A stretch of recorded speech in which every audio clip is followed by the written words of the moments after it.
Baik, Ustadz, kita menuju ke Bekasi, Jawa Barat. Ada aksi kawanan kriminal bersenjata tajam yang diduga merupakan kelompok geng motor kembali terjadi. Kali ini korbannya pria paruh baya yang sedang ronda malam. Tiba-tiba diserang dan dibacok di bagian punggung setelah sempat berusaha kabur.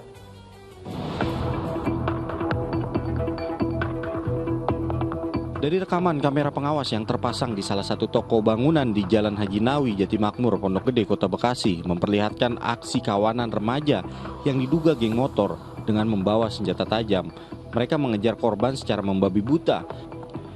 Tak berdaya akibat kalah jumlah, salah seorang warga dibacok di bagian punggung setelah sebelumnya sempat melawan.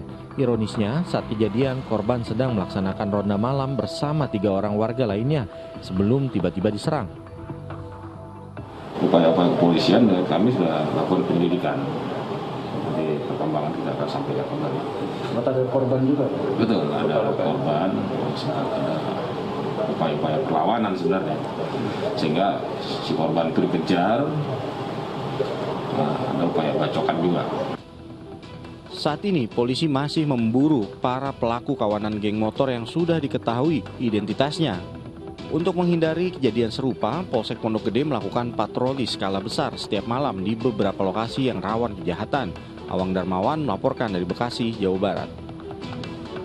Ya, astagfirullahaladzim, prihatin sekali dengan tingkah remaja yang sangat beringas begitu ya, padahal mereka adalah penerus dan harapan bangsa.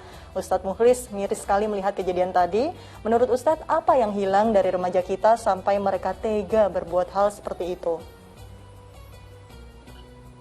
Ya, sekarang ini kita hidup di era keterbukaan ya, era globalisasi.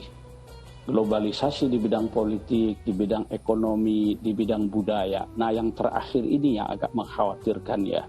Globalisasi yang saya maksud itu adalah budaya-budaya asing ya, mudah sekali masuk ke tengah-tengah kita ini. Apalagi dengan kemajuan teknologi informasi, internet ya. Itu budaya-budaya kekerasan, kebebasan seksual, perilaku seksual yang ada di negara-negara lain yang lebih terbuka itu dengan mudah diterima oleh anak-anak kita sekarang ini ya, melalui gadget dan lain sebagainya. Nah, oleh karena itu tantangan bagi orang tua sekarang ini semakin berat ya dengan adanya keterbukaan semacam ini. Itu ada faktor-faktor luar yang mempengaruhi, yang membentuk pola mereka. Kemudian yang kedua, faktor lain yang menyebabkan itu adalah ketahanan mental agama, mental spiritual anak-anak kita sekarang ini ya, anak-anak muda kita ini. Itu mudah sekali memang diracuni oleh unsur-unsur asing kalau tidak memiliki ketahanan mental spiritual yang kuat. Dia tidak punya filter. Dia tidak punya filter untuk menolak atau menerima unsur-unsur budaya yang tidak sejalan dengan ajaran agama, yang tidak sejalan dengan nilai-nilai budaya ketimuran kita ini. Itu faktor-faktor yang menyebabkannya. Sehingga kita bisa lihat ya, mereka begitu beringas ya, begitu sadisnya, tidak punya hati ya. Ini sangat mengherankan memang ya, belakangan ini kok terjadi seperti itu. Nah, ditambah lagi ya, dengan situasi semacam ini banyak yang menganggur ya, sekolah pun hanya online ya, sehingga kemudian mereka menjadi liar ya. Nah, saya kira disinilah tugas kita sebagai orang tua, warga masyarakat ya, untuk membuat kegiatan-kegiatan yang positif ya mereka itu, agar jangan sampai jiwa muda mereka itu diarahkan atau digunakan untuk hal-hal yang destruktif ya. Sayang sekali. Mereka punya potensi yang sangat luar biasa dan mereka itu adalah calon penerus bangsa kita ini ya.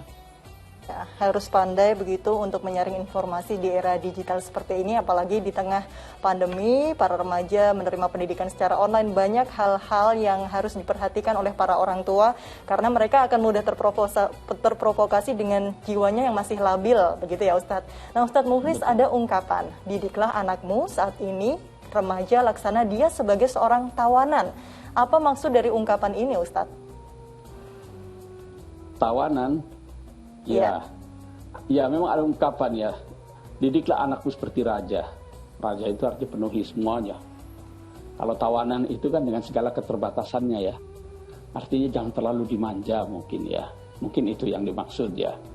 Sebab ya kita harus pandai-pandai memilihkan sesuatu untuk anak-anak kita yang bermanfaat bagi masa depan mereka. Ya. Boleh jadi kita ambil jalan pintas, ada anak nangis, rewel gitu, nggak mau ini, nggak mau itu. Oh, supaya dia tenang, kasih aja lah gadget, kasih aja mainan. Memang sejenak dia tenang gitu ya.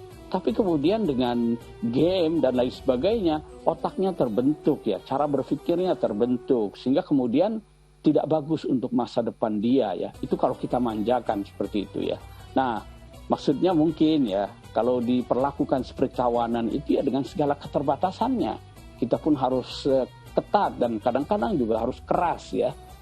Keras tidak harus kasar, ya berbeda keras dengan kasar ya. Tegaslah saya kira ya, kita harus tegas ya. Kapan mereka harus bermain, boleh bermain, kapan mereka harus belajar, kapan mereka harus beribadah. Ada waktu-waktunya. Tawanan itu kan begitu ya, diatur itu kehidupannya. Ya, maksudnya agar para remaja ini, anak-anak itu agar tidak manja begitu ya Ustadz, apalagi di tengah era pandemi seperti ini, tetap harus pengawasan orang tua yang utama dan tidak mudah memberikan hal-hal dengan pengaruh negatif yang bisa buruk dengan membebaskan mereka menerima segala informasi dari dunia atau era digital seperti ini.